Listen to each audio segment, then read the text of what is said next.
Sometimes we are left behind because of language and culture barriers and system barriers. And that's why I'm calling upon everybody, please help us tell the stories of our resilience. Let's make impact together. I'm one of the lost boys of Sudan, if you guys ever heard them. Coming here, I didn't know what I was getting myself into. Came to the airport. I was going to a foster home, and people never seen me before. They might have seen my picture, but I have never seen them. At the airport, they had a sign up saying, "Welcome home, Joseph." That's how I ended up in that family. And at that moment, stress came in because being able to live with people from a different race is something I have never did before. The only time I was able to speak my language was when I called back home. But also the food a bit was so different. I didn't have any Africans around me that time that could really show me where I could buy the food, show me how I could like get all those things. And so it was a bit of a challenge when I first came here. And I got to really experience glimpse of Africa. I still remember till this day. As I walked in, we had a Sudanese brother who was singing 616, and the song was very catchy, and he said Somalia in the building. I was so excited and I felt like belonging, and I just loved it. And we went as a family, so my daughters, that was the first time that they went to an African festival. So they were very excited, and they got to learn about my culture and where mommy is from. And they had a little Somali flag, and they were just waving. They were very, very excited, and they know glimpse of Africa. And it's such an honor to carry my language and to be able to communicate here with people with so many different language backgrounds, and to also try and connect with people who speak Arabic as well. So I came here, and it was very hard to communicate with people, especially when I got employment. It was very hard. And the other one is the system. The system here is very different. The culture is the other problem, and transportation. It's a big problem here to learn how you can go to look for jobs. Our cultures requires that we respond to things differently than the way Americans would respond to it, than the way people from other cultures would respond to it. So having a community that knows itself and responds to its own problems is very important. It's very powerful. I was a refugee because of apartheid in the 60s at the time. And I left South Africa when I was 8 years old. And a lot of children and like young adults focus on the negativity because that is what they hear. Those are the only stories they hear.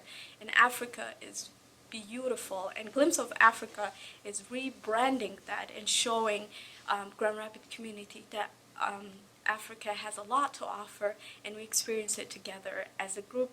Knowing that there is people you can relate to as an immigrant, knowing that I have somebody I can go and talk with and be able to relate with. For me personally, it's important to support the work of the Glimpse of Africa as a Black American because I know our liberation is interconnected. I know that none of us are free until all of us are free. Being an immigrant can be difficult. Transitioning your whole life and coming to a new space and trying to feel at home there takes a lot. And I think our goal, what I've really enjoyed, is a Glimpse of Africa's like efforts in doing that through the festival and our mental health series and our advocacy work. People that lives in my community, they're working 12-hour days, 6 days a week, or 2 jobs to be able to keep up with, with the family and stuff. Sometimes when a parent come home, they try to talk to their kids, they're already mad about the fact that they were gone all day. And you, as a parent, are also mad about the fact that you've been out all day, and it seems like the kids are not doing what they're supposed to be doing at home. It's stressful. It's creating a mental health issue right there. When you come from Africa, you are a city girl and you're also a village girl. So at home, you get the chickens from the chicken yard and cut the chicken there, eat. Your vegetables are from the vegetable garden straight there, and your food is fresh. So coming here, the doctor explained to me a lot of the food has been preserved, and therefore that was one of the challenges I faced.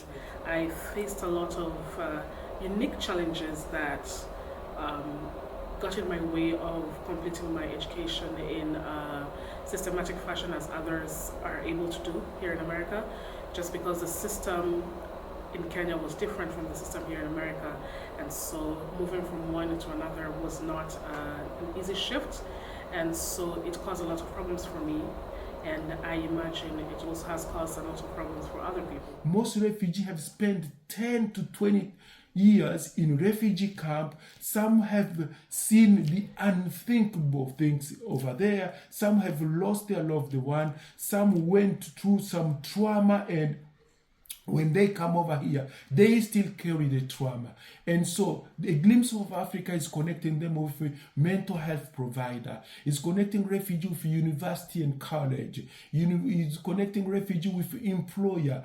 They're connecting refugee with services like, vocational training, like, just be able to get food, where you can get a job, and all those kind of services that a refugee need. All of us here have different tools that we're able to support a glimpse of Africa. Some of us can be through a financial means.